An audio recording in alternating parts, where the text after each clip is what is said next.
Vamos a la cuestión política del día. Es lo que seguramente va a tener consecuencias económicas y también políticas, que es el decreto que firmó el presidente Macri, que va a estar en vigencia a partir de mañana. Se publica en el boletín oficial por el bono para compensar de alguna forma la pérdida del poder adquisitivo. Claro, se firmó hoy el decreto. Se firmó el decreto.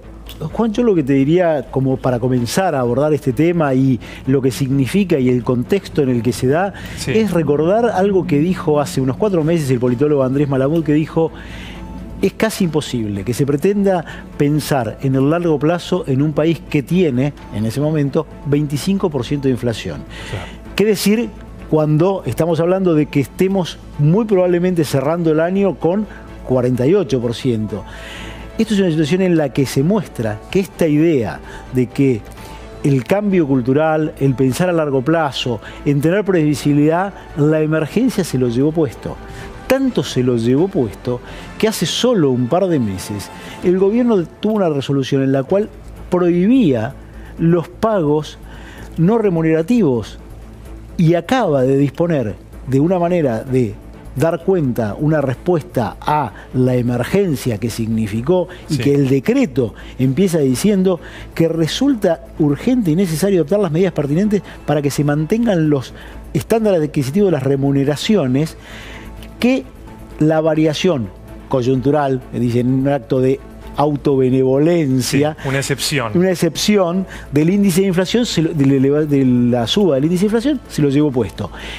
Esto implica que todo lo que estaba previsto, que toda esa nueva constitución de normas, y venimos hablando, acabamos de hablar de esto, de no cumplimos las normas. El problema es que las normas duran poco. El problema es que se hacen normas que a veces desconocen la realidad. Bueno, tanto es así, Juan, pensá que vivimos 12 años de crecimiento económico como casi no ha habido de manera sostenida en la historia de la Argentina, provocado básicamente por factores externos, con una ley de emergencia económica. Cuando pasamos a una situación en la que tenemos 48% de inflación, una depreciación del peso de casi el 100% de un año, no tenemos ley de emergencia económica. Claro. Realmente vamos a contramano. Ahora, ¿qué significa esto? Significa que el gobierno básicamente lo que compró fue paz social, que es lo que buscó, porque había un paro en ciernes, justo la semana del G20, que buscó oxígeno y que está tratando de ganar tiempo. Claramente son estas 3 cosas. ¿Por qué? ¿Por qué decimos esto? Bueno, primero porque el decreto que fija esta remuneración de 5.000 pesos para los trabajadores del sector privado, pero también hizo lo mismo con el sector público, en un acuerdo que hizo con UPCN, uno de los 2 grandes gremios del sector público. Con esto, ¿qué hizo? Bueno, fijó una pauta de decir: hagamos frente a esto, que la renovación de paritarias no va a alcanzar para todos. Pero el para todos no es para todos, es un relativo para todos. ¿Por qué no es para todos? ¿Por qué no? Porque en el artículo 3 del decreto dice, con mucha claridad, que aquellos sectores que se encuentren especialmente en crisis o declinación productiva pueden resolver qué hacer en materia de plazos y montos, es decir... ¿Y cuáles serían esos sectores? Bueno, hay que definirlos. Claro. Entonces, ahora empezamos en otra discusión. ¿Quiénes son los sectores que van a decir: yo no estoy en condiciones? Después está que se atiende la situación de quienes hayan acordado una renovación salarial de la paritaria, o que hayan puesto un bono, porque hay sectores que ya lo hayan puesto, entonces no van a pagar 2 veces el bono. Pero digo, el para todos es relativo, es decir, se adoptó una medida que tiene mucho más impacto político en primer lugar que la que va a tener en términos reales esto. Y el otro punto es atender a otro reclamo que venía haciendo la CGT de los últimos 2 meses, sobre todo el sector más dialoguista, que es el que le ofrece esa paz de no ir al paro antes de la cumbre del G20, que ¿qué le pedía? Le estaba pidiendo un acuerdo para que no haya despidos. Ya sabemos lo que pasó cuando se hizo el acuerdo de hace 1 año y medio, casi 2, para que no haya despidos, que no frenó los despidos. ¿Qué se hace ahora? Se puso una condición más rigurosa, más exigente. Todos los despidos sin justa causa, es decir, por motivos de la situación económica que atraviese una empresa, sí, o porque un empleador quiera reducir su plantilla de personal, o porque quiera echar a un empleado por lo que fuese, va a tener que avisar al gobierno, al Ministerio de Producción y Trabajo, sí, con 10 días de anticipación. Ahora, yo me pongo del otro lado. Estamos viendo lo que hizo el gobierno, su contradicción y cómo se mete en una cuestión, en última instancia, de privados. Correcto. Me pongo del lado del empleado. Digo, bueno, por fin un poco de alivio. La verdad que el bono me viene muy bien. Sin dudas. No sé si el gobierno tendrá o no la plata, si esto es lo que conviene o no, pero es un respiro con la inflación que tenemos. Sin duda, en una inflación del 48%, Claro, 45% en el mejor de los casos, que cierre con acuerdos salariales que habían estado en torno del 15%, porque la inflación iba a ser, y con una cláusula de actualización, que la inflación iba a ser del 25% en el peor de los casos, cuando estipulada en el presupuesto estaba sí, en 12, luego en 15. Digo, claramente que esto es un paliativo. Ahora, es un paliativo que es tan fuerte la necesidad y la emergencia que no se pudo obligar a una revisión de las paritarias, y en donde en todo caso se hagan acuerdos que claro, permitan hacer pagos, porque no es lo mismo para un trabajador que gana 20.000 pesos, 5.000, digo, claro, y de hecho, por ejemplo, para los camioneros significa un 14%, para los bancarios significa un 8, 5.000 claro, pesos en el es promedio desigual, salarial. claro. Y para otros trabajadores de otras industrias significa más del 25%. Con lo cual es muy desigual. Y dentro de las mismas industrias también es muy desigual. Dentro de la misma fábrica hay trabajadores que ganan 80.000 pesos y hay trabajadores que ganan 20.000. Con lo cual esto es un paliativo, claramente, que busca hacer frente a una emergencia, y a una emergencia que ya se sabía que estaba pasando, con lo cual sí responde a esto, sí da respuesta a esta cosa inmediata, pero también tenemos en cuenta que esto se va a pagar en dos meses, en 2 veces, a lo largo de 3 meses, porque claro, se paga a fin de noviembre, sí, es decir, con el salario de noviembre, es decir, se cobra en diciembre, y con el salario de enero, es decir, se cobra en febrero.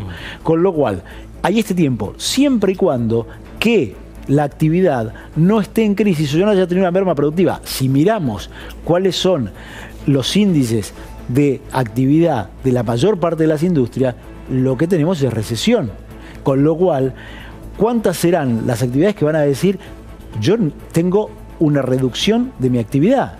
Entonces habrá que ver también eso, es decir, abre un frente que no va a ser tan inmediato, que muchos sectores, los sectores empresariales dicen, y de hecho lo manifestó el Instituto de Economía de la Fundación Mediterránea, que no se la puede acusar de populista ni de izquierdista, que dijo, sí, es mejor esto que un conflicto, obviamente. Claro, claro. Entonces, paliamos esta situación. Ahora, la realidad te da que la imprevisión, la incapacidad para hacer frente a las contingencias económicas termina echando por tierra a un proyecto que tenía por horizonte y por motivo central hacer un país normal o previsible. Sí. Bueno, claro, entonces en diciembre va a haber un atenuante. En diciembre vas a tener 2.500 en el caso de actividades que sí, no acuerden más plazo. Bien, en febrero otro. Y ya estamos pisando marzo, que es la vuelta, digamos, a la actividad fuerte después del verano, y la cosecha que llega también en marzo-abril. Sí, cosecha fina, sí, que fina está en este momento, en diciembre, y después la otra.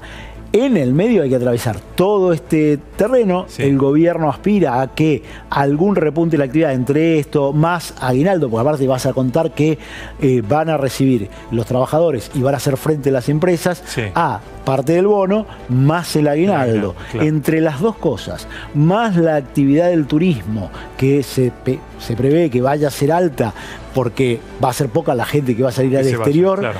Eso reactive un poco la economía. Esta sería la parte de, bueno, a ver si la aspirina hace efecto y claro, el dolor de cabeza lo postergamos un ratito. Lo postergamos por lo menos hasta marzo del año que viene. Muy bien. Finalmente, Claudio, te quería consultar sobre esto que acaba de ser publicado en La Nación, que es la fractura dentro del bloque de senadores del PJ que encabeza Miguel Pichetto. Yo te diría, para usar, ya que usamos el término fractura, yo te diría, hoy, en este momento, se parece mucho más a una fisura. ¿Por qué? Porque todavía primero no se concretó y después porque confluyen ahí factores muy diferentes que llevan a esto.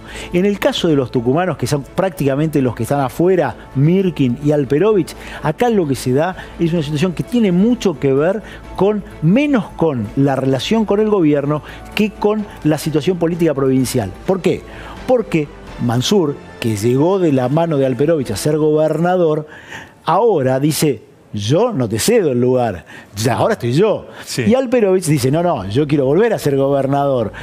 En esa pelea, como se sabe, si Freud decía que para crecer había que matar al padre, en el peronismo se sabe que para consolidarse en el poder hay que matar al quien le concedió el poder. Simbólicamente. Simbólicamente, por supuesto, por favor. Sí. Ya venimos de situaciones demasiado extremas. Sí. Esto es lo que está pasando y por eso Alperovich se está enrolando en torno de Cristina Kirchner. De hecho, el acto que hizo Mansur por el 17 de octubre y al que fueron el sector de Pichetto y Massa marcó muy claramente la situación en la que estaban enrolándose. Con lo cual, yo te diría, esto es una situación que tiene mucho que ver con realidades nacionales algunas, con provinciales muchas. ¿Con qué va a pasar con el presupuesto? Hoy, quienes conocen lo que pasa dentro del Congreso dicen: la aprobación, la sanción del presupuesto no corre peligro más allá de la fractura. Y en algún punto hay, como ocurre siempre, una puesta en escena. Claro. Pasó ya en diputados, de los que dieron quórum pero se abstuvieron y permitieron que se votara. No votaron en contra, permitieron que se aprobara. En esto se especula que va a haber algo así, una gran puesta en escena de rechazo, de enojo con el gobierno, de ponerse lejos y después no impedir que termine siendo sancionada la ley del presupuesto, que, como sabemos, también va a ser bastante provisional. Muy bien, muchas gracias, Claudio. Gracias, Juan.